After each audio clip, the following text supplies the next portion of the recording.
البدع والأهواء، أهل البدع العقائدية وأهل البدع السياسية. أنا أقول بيننا وبينكم السلف، بيننا وبينكم الكتب، كان فيقول البدع بيننا وبينكم. بسم الله الرحمن الرحيم. الحمد لله حمدا كثيرا طيبا مباركا فيه كما يحب ربنا ويرضى. أشهد أن لا إله إلا الله وحده لا شريك له، وأشهد أن محمدا عبده ورسوله صلى الله عليه وعلى آله وأصحابه ومن تبعهم بإحسان إلى يوم الدين. Amma ba'd. Pertemuan yang lalu kita telah masuk pada pembahasan golongan-golongan yang berhak untuk menerima zakat, di mana totalnya ada berapa golongan? Indaka ya Hanif, ada 8 golongan penerima zakat, dan kita baru mengambil 4. Apa saja itu sakit? 4 golongan yang sudah kita ambil. Yang pertama fakir, yang kedua miskin, yang ketiga amil zakat, petugas zakat, kemudian yang keempat orang yang diambil hatinya, atau istilahnya mu'allafah qulubuhum. Baik. Adapun fakir dan miskin, maka itu jelas, nah, mereka orang-orang yang memang sangat membutuhkan bantuan. Ketika keduanya disebutkan secara bersamaan, maka apa perbedaan antara fakir dan miskin? Abdul Hafidz.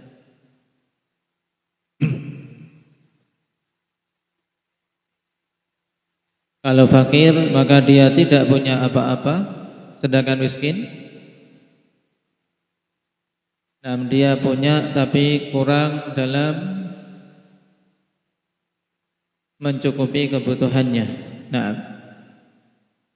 istilahkan fakir itu mu'dim, sedangkan miskin muqil, yang masih kekurangan.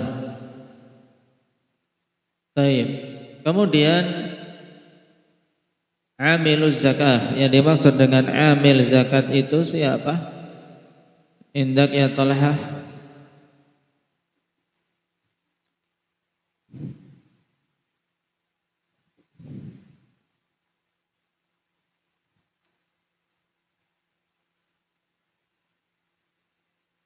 Itu para petugas zakat, mencakup orang yang bertugas mengambil zakat dari pemilik harta. Terus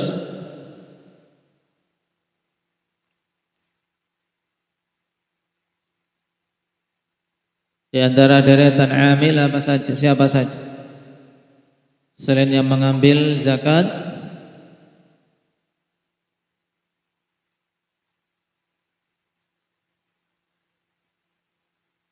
Nah, yang jelas siapa? Mujahid.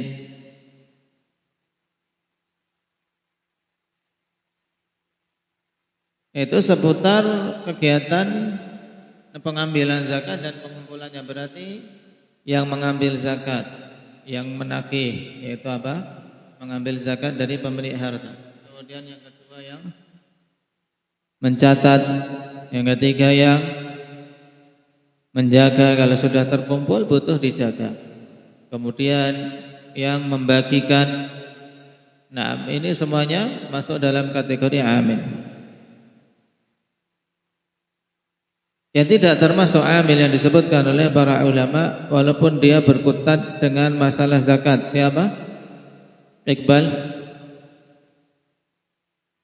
Yang menimbang dan menakar dari apa? Dari pemilik zakat. Ketika menimbang dan menakar, nah, berapa harta yang wajib dizakati, kemudian berapa keluarnya yang wajib ditunaikan. Ini menjadi tanggungan dari apa? Dari pemilik harta gajinya. Dan amil zakat yang kaya apakah boleh untuk diberi dari zakat? Indaka ya Ali? Boleh dengan syarat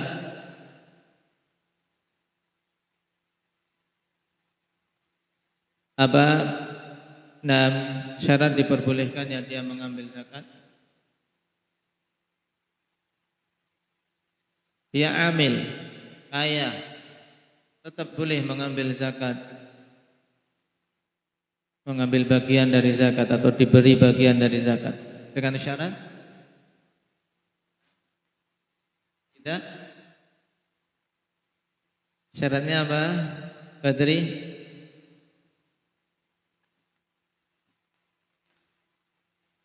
Dia belum mendapatkan gaji dari Baitul Mal. Paham? Syaratnya dia apa? Belum mendapatkan gaji dari Baitul Mal. Kenapa, akhwan? Karena amil zakat mereka termasuk dalam deretan golongan yang berhak menerima zakat, dikarenakan itu sebagai ujrahnya, sebagai apa? Gaji atau bayaran mereka. Dan bayaran amil zakat diambil dari apa?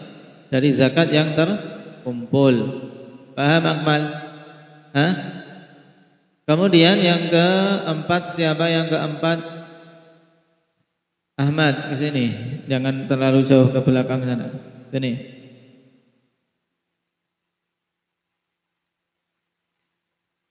Nah, situ. Keempat siapa?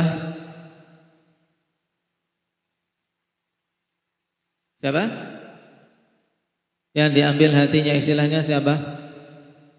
Mu'allafah qulubuhum. Mu'allafah qulubuhum ada berapa golongan?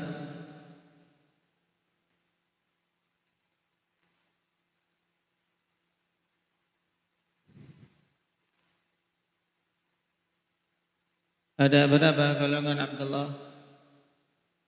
Maras? Dua, yaitu kafir dan muslim. Mu'allafah qulubuhum yang kafir dan mu'allafah qulubuhum yang muslim. Maksudnya mu'allafah qulubuhum yang kafir yaitu orang kafir yang diharapkan dia masuk Islam dengan diberi bagian dari hasil zakat. Atau diberi itu agar keburukan-keburukan terhalangi. Adapun yang muslim maka jelas agar semakin kuat keislamannya ketika diberi zakat. Baik. Sekarang golongan yang kelima, wafir riqab.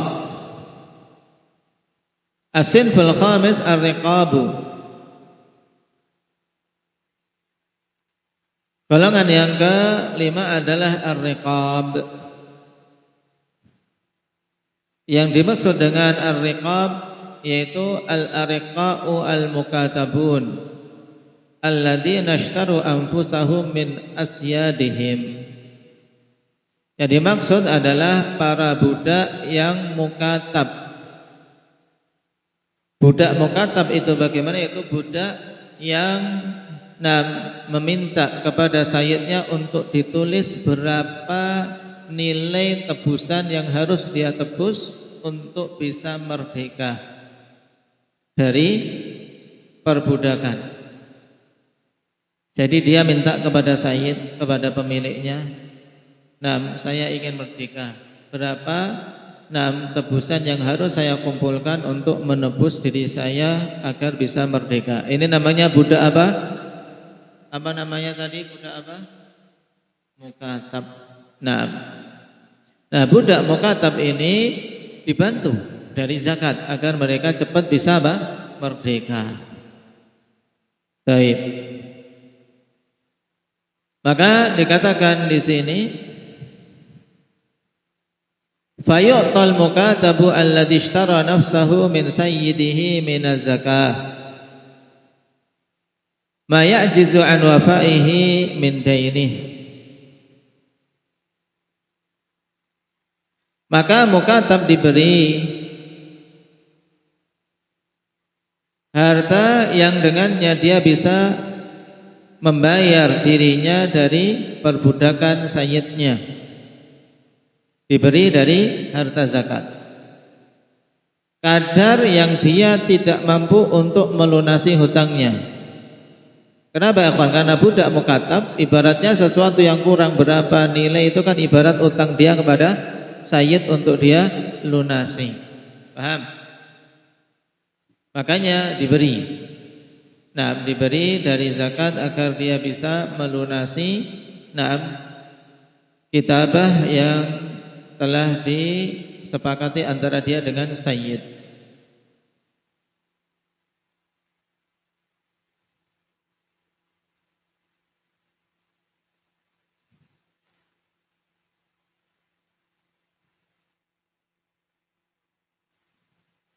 Dan itu salah satu bentuk ikhwan. Dan pada fatwa fir riqab, wa fir riqab, riqab jam'u raqabah, yaitu budak. Dan kaidah yang bagus untuk kita ingat disebutkan oleh Syekhuna Abdul Khaliq hafizahullah taala, wa kullu mawdi'in dukirat fihi ar-raqabah fal muradu 'itquha. Dan setiap tempat disebutkan padanya raqabah, maka yang dimaksud adalah memerdekakan. Maka tadi budak mukatab dibantu agar bisa merdeka. Nah, demikian pula pembebasan budak dari asalnya, kawan. Misalnya ada budak dia butuh dibantu untuk bisa merdeka, dimerdekakan dari harta zakat. Tayyib, sebagaimana ditegaskan oleh Syekhul Islam Ibnu Taimiyah bahwasanya masuk dalam bab riqab i'anatul mukatabin wa iftida'ul asra wa 'itqu ar-riqabi hadza aqwal aqwali fiha. Masuk pada bab riqab yang pertama membantu para budak mukatab. Kemudian yang kedua menebus tawanan. Ini masuk wafir riqab. Misalnya akhwan wal iyadu billah, ada sebagian kaum muslimin yang ditawan oleh orang-orang kafir. Maka bagaimana kita menebus? Menebus diambil dari harta zakat. Harta zakat digunakan untuk menebus mereka. Bisa. Demikian pula itqur riqab, memerdekakan budak. Ada harta zakat, kemudian para petugas zakat atau Baitul Mal melihat alhamdulillah fakir miskin sudah banyak yang terbantu. Di sana masih ada budak, maka budak ini dimerdekakan dengan harta zakat. Ini pendapat yang paling kuat terkait makna wafir riqab. Berarti di sini ada 3 bentuk. Menolong budak mukatab, membebaskan tawanan kaum muslimin, kemudian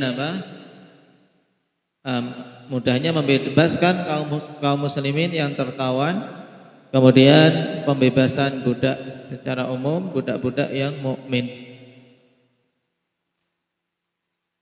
Golongan yang keenam, Allah Subhanahu wa taala katakan wal gharimin. As-sinfus sadis al-gharimun jam'u gharimin, yaitu orang yang menanggung hutang. Wahum kisman, dan gharim itu ada 2 jenis.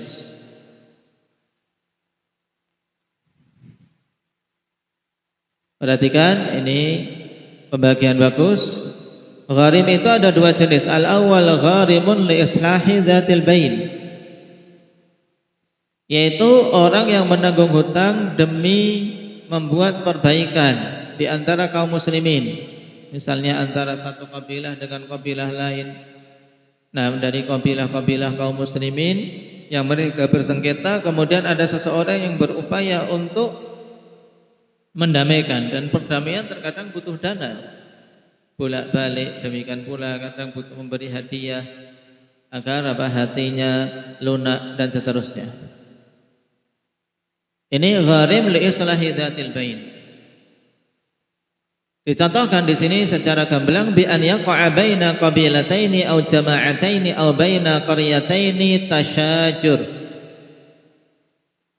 Adda ila itlafi anfusin wa amwal. Yaitu misalnya terjadi antara dua kabilah atau dua kelompok atau dua kampung, tasyajur, persengketaan, yang berakibat hilangnya nyawa dan harta. Fayatawassatu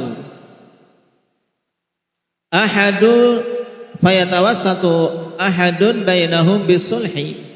Kemudian salah seorang tampil untuk menjadi wasithah, menjadi penengah. Ya, tawassat. Nah, menjadi penengah perdamaian antara kedua golongan tersebut. Wa yaltazimu lahum fi zimmatihi malan 'iwadan 'anil huquqil lati bainahum. Di mana dia menanggung untuk mereka harta ganti dari hak-hak yang ada di antara mereka. Tentunya berat ya, kawan. Misalnya, sudah, yang penting kalian bisa damai, diyahnya aku yang nanggung, misalnya. Ini gharim li islah dzatil bain. Menanggung diyah berat, besar. Tapi demi tercapai perdamaian antara dua kabilah dia berani. Menanggung demikian. Tapi ini gharim li islahi dzatil bain. Likai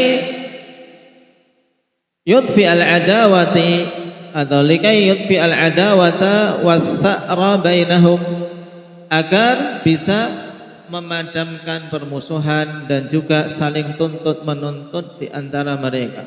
Apalagi kalau sampai terbunuh. Kalau tidak sampai ada pembunuhan tapi ada harta yang rusak, maka dia menanggung untuk menggantinya. Ini islah. Kenapa ya kawan? Karena kalau asal dalam persengketaan kan pihak pertama menuntut pihak kedua agar mengganti denda misalnya, tapi pihak kedua tidak mau, terjadi persengketaan. Kemudian ada pihak ketiga yang menjadi penengah, sudah aku yang nanggung dendanya. Ini namanya apa? Istilahnya apa tadi? Abdul Hafid?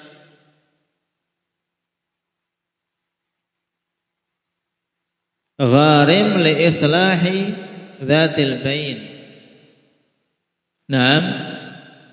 Fahadzal muslih qad amila ma'rufan, dan muslih ini orang yang berbuat perbaikan ini telah melakukan perbuatan yang ma'ruf. Falidza jaza an yudfa'a anhu minaz zakati ma tahmiluhu walau kana ghaniyan. Oleh karena itulah boleh untuk diberikan kepadanya zakat. Untuk apa? Untuk membayar apa yang dia tanggung walaupun orang itu kaya, kawan. Biasanya tentunya yang berani seperti ini ya memang punya modal ya, punya kekayaan. Cuman masa dia harus mengeluarkan kekayaan pribadinya demi islah di antara dua kubu itu? Maka Baitul Mal bisa memberi kepadanya zakat, sudah yang digunakan untuk islah dari Baitul Mal. Diberikan kepadanya untuk membayar tanggungan tersebut. Ini gharim. Wa dzalika li alla yan'adima man yaqumu bil islah. Yang demikian itu agar apa? Agar tidak ada kemusnahan orang-orang yang berupaya untuk menegakkan perbaikan. Karena kalau yang menegakkan perbaikan enggak dibantu, akhirnya hilang, enggak ada. Akan menjadi musnah. Li'alla yan'adima man yaqumu bil islah. Agar tidak musnah, tidak hilang orang-orang yang berupaya untuk menegakkan islah, sehingga dibantu, didukung, disokong. Kenapa? Karena manusia pada asalnya kan biarlah mereka yang bersengketa, masa saya harus berkorban hartaku padahal aku tidak berbuat apa-apa, tidak berbuat masalah, tidak berbuat merusak dan seterusnya. Ini pada asalnya manusia seperti itu. Tapi bagi orang-orang yang memiliki jiwa besar, ingin membuat perbaikan, dia berani untuk menanggung kerugian demi tercapainya islah. Nah, agar kerugian tidak terlalu besar menimpanya, maka dia dibantu dari baitul mal, dari harta zakat. Ini jelas untuk gharim li islahi dzatil bain. Itulah yang disebutkan oleh Rasulullah sallallahu alaihi wasallam ikhwan dalam hadits Qabisah al-Hudhali atau Qabisah al-Hilali ikhwan. Baik. Bahkan dia boleh untuk meminta, boleh untuk meminta. Baik. Kata Rasulullah sallallahu alaihi wasallam, ya Qabisah innal mas'alah la tahillu illa li ahadi thalathah. Wahai Qabisah, sesungguhnya minta-minta itu tidak boleh kecuali bagi salah satu dari 3 golongan. Kemudian Nabi menyebutkan di antara golongannya rajulun tahammala hamalatan fahallat lahul mas'alatu hatta yusibaha thumma yumsik. Yaitu seseorang yang menanggung suatu tanggungan demi apa? Demi apa tadi? Dia menanggung tanggungan demi apa? Perbaikan, perdamaian antar kaum muslimin. Nah, maka halal baginya untuk minta-minta sampai dia mendapatkan apa yang dibutuhkan, kemudian yumsik, kemudian menahan diri. Cuman ini terkadang ikhwan yang menjadi godaan setelah merasakan mudahnya minta-minta, setelah mudahnya membuka donasi, buka donasi dia. Siapa yang membantu ini untuk tercapai perdamaian? Nah, antar kabilah A dan kabilah B. Nah, butuh untuk membayar dia sekian-sekian. Baik. Kemudian bantuan datang banyak. Nah, cukup sudah, tapi kok masih bantet? Masih banyak yang memberi. Nah, dia enggan untuk menahan, enggan untuk menutup. Kenapa? Karena minta-minta itu bisa jadi candu. Karena kalau sudah terbiasa minta-minta, dapat duit gampang, akhirnya kebiasaan sebagaimana yang terjadi bagi para hizbiyun, yang terjadi pada para hizbiyun demikian. Mudah, ketika ada hajah memang suatu saat mungkin hajah kalau dilihat, nah hajah yang memang betul-betul butuh minta, tapi akhirnya kecandu, tidak bisa untuk thumma yumsik, kemudian dia menahan. Makanya pintu meminta-minta itu pintu yang sangat sempit untuk dimasuki. Tapi kalau sudah terlanjur masuk di balik itu, sangat luas terbuka bagi orang-orang yang tidak bisa menahan diri. Untuk masuknya dalam syariat itu sangat sempit. Tidak boleh minta-minta kecuali salah satu dari 3 golongan. Di antaranya ini orang yang menanggung suatu tanggungan demi masalah kaum muslimin. Nah, kemudian dia boleh minta-minta agar kebutuhan itu tercukupi. Tapi setelah tercukupi harus menahan diri, tidak boleh dia terus-menerus meminta-minta. Nah, ini tadi golongan yang pertama, yaitu gharim yang menanggung hutang, menanggung tanggungan demi tercapai perdamaian antar kaum muslimin. Golongan yang kedua, ikhwan, dari golongan gharim, yaitu gharimun li hajati nafsi. Orang yang memiliki tanggungan hutang demi kebutuhan dirinya sendiri. Dia punya hutang. Nah, menanggung hutang demi kebutuhan dirinya sendiri. Baik. Wa huwal madin alladhi istadana li hajati nafsihi aw 'iyali. Yaitu seorang yang berhutang. Nah, al-madin yaitu apa? Orang yang punya hutang. Alladhi istadana, yang dia berhutang li hajati nafsihi aw 'iyali, untuk kebutuhan diri sendiri atau kebutuhan keluarganya. Walaysa indahu ma yafi bihi dainah, dan dia tidak memiliki sesuatu untuk melunasi hutangnya. fayu'ta ma yafi dainah, maka kemudian dia diberi sesuatu yang dengannya bisa melunasi hutangnya. Baik. Wa idza akhadha al-gharima min az-zakati fala yajuzu lahu sarfuhu fi ghairihi walau kana faqiran. Ini juga tanbih penting. Gharim kalau sudah diberi, ikhwan, dia diberi harta zakat karena dia gharim, karena dia punya hutang. Sudah diberi zakat, maka wa idza akhadzal gharimu, wa idza akhadzal gharimu min az-zakat, apabila si gharim ini sudah mengambil dari zakat, maka dia tidak boleh untuk mengarahkannya pada selain melunasi hutangnya. Paham? Walaupun dia fakir. Paham kalimat ini? Jadi misalnya dia punya hutang 7 juta. Kemudian ada zakat. Sudah. Biar dia lunas, dia diberi apa? Zakat. Ini harta zakat 7 juta saya serahkan untuk kamu melunasi hutangmu. Dia fakir. Aku punya hutang tapi aku juga butuh. Boleh enggak dia untuk beli nasi?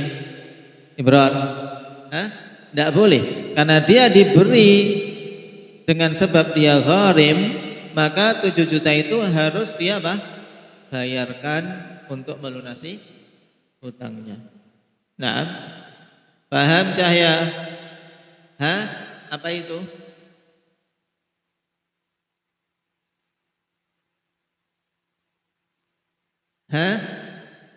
Orang yang hutang untuk diri sendiri karena kebutuhannya, kalau sudah diberi dari zakat, dia harus menggunakan pemberian tersebut untuk melunasi hutangnya. Tidak boleh untuk yang lain, walaupun dia fakir.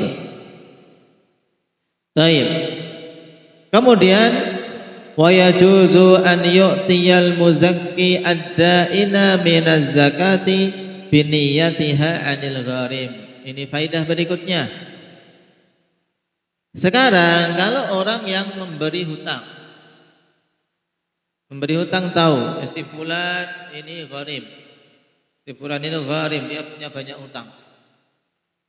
Ini yang punya duit, dia yang ingin membayar zakat. Tapi kalau langsung diberikan, ketahuan istrinya langsung langsung diminta tidak jadi untuk bayar hutang misalnya. Akhirnya yang membayar hutang ini langsung memberikan kepada yang menghutangi. Yang membayar zakat langsung memberikan kepada pihak yang memberi hutang. Baik, ini zakat untuk membayar dan melunasi hutang si fulan. Ini boleh. Baik, boleh. Wa yajuzu an yu'tiyal muzakki ad-da'ina min az-zakati bi niyyatiha 'anil gharim. Paham sampai sini? Nah. Wa yaqulu lahu, dan orang yang membayar zakat itu mengatakan asqitid daina an madinika fulan. Gugurkan hutang dari orang yang berhutang kepadamu si fulan. Karena ini uang aku serahkan dari zakat sebagai pelunasan hutangnya. Ini boleh. Wa ya'khudhu sanadan bidzalika au yuqimu syuhudan, dan untuk perkara ini butuh untuk dia mengambil sanad, mengambil nota perjanjian bukti bahwasanya orang yang menghutangi tadi telah menerima pelunasan hutangnya. Sanadan maksudnya nota, coret-coret untuk tanda bukti penerimaan dan pelunasan. Atau kalau ndak, au yuqimu syuhudan, atau dia mendatangkan saksi-saksi atas hal tersebut, sehingga nanti ketika dain tersebut, orang yang menghutangi tadi masih menagih si fulan tersebut, nah ini bisa dituntut. Paham? Karena manusia kalau sudah urusan duit, akhwan, punya peluang untuk berbuat curang, ya bisa saja berbuat curang. Setan. Nah, wa yukhbirul gharima bidzalik. Nah, ini juga bukti tadi diberikan kepada si gharim atau langsung diberi kabar kepada si gharim bahwasanya hutangnya sudah dilunasi. Nah, wa idza kana al-madinu yastati'u wafa'a dainihi min amlakin 'indah aw kana lahu dakhalun min ratib aw ri'un min ujrah aw kana lahu tijaratun fala yajuzu lahu akhdhuz zakah. Ini faedah berikutnya. Nah, untuk gharim karena hajat, karena kebutuhannya sendiri, akhwan, ini syaratnya. Yaitu apa? Orang yang berhutang tadi memang tidak mampu melunasi hutangnya dan tidak memiliki properti untuk dijual, ya, tidak memiliki sesuatu untuk dijual demi melunasi hutangnya. Maka apabila orang yang berhutang itu mampu melunasi hutangnya dari harta lain yang dia miliki, misalnya punat tanah, ya harus dijual tanahnya. Atau dia punya apa? Pemasukan, dakhalun, dia punya pemasukan min ratib yang berupa apa? Berupa gaji bulanan. Ya, dia tidak boleh mengambil zakat. Atau apa? Atau dia memiliki ujrah, atau memiliki apa? Suatu lapangan pekerjaan yang dia apa? Dia bisa digaji, punya bayaran. Atau dia memiliki perdagangan, maka tidak boleh dia mengambil zakat. Ini bedanya, akhwan, antara gharim li islahi dzatil bain dan gharim li hajati nafsi. Harus dibedakan. Nah,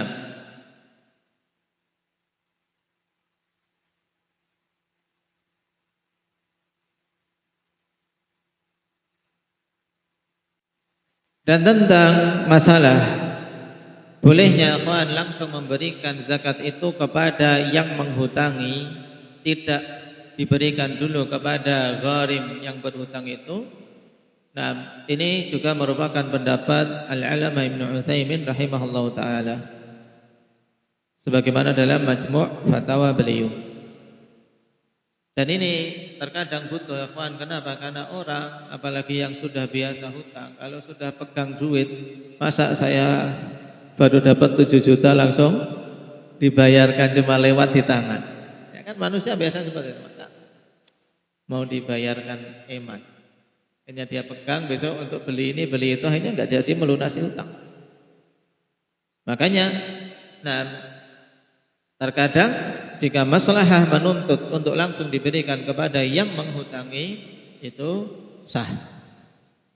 Cuman sekarang masalahnya, akhwan, apakah boleh mengeluarkan zakat dengan apa?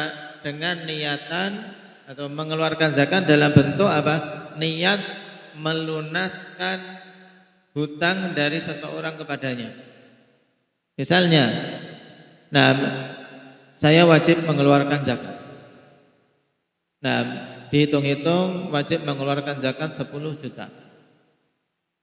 Kemudian di sana ada orang hutang kepada saya 10 juta. Sudah, saya keluarkan zakat dengan niat apa? Menggugurkan hutang si fulan. Sah tidak yang demikian? Yang rajih, akhwan, tidak sah. Yang rajih tidak sah. Kenapa? Karena zakat itu harus dikeluarkan dan dibayarkan. Kalau tadi isqat, sekedar apa? Menggugurkan hutang dari seseorang, itu apa? Bukan termasuk dalam ada, bukan termasuk dalam penutaian. Baik.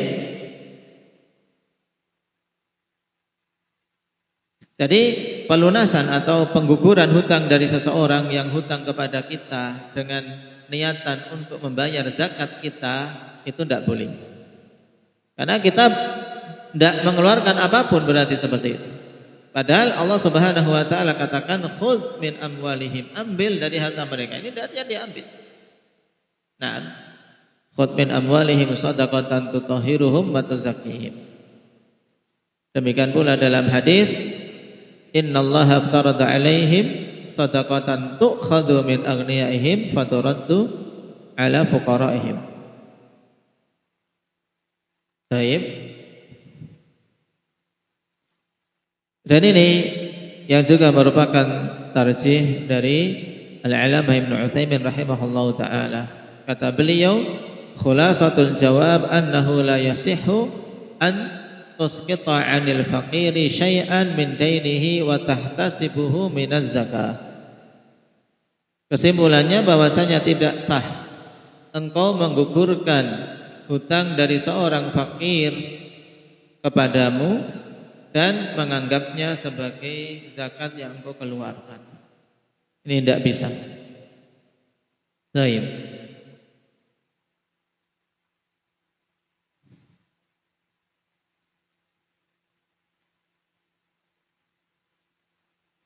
Ini dua golongan kita ambil pada pertemuan sore hari ini. Diingat-ingat ikhwan, ini faedah bagus tentang ar-riqab pada golongan yang kelima, kemudian gharim pada golongan yang keenam, jenis-jenis gharim.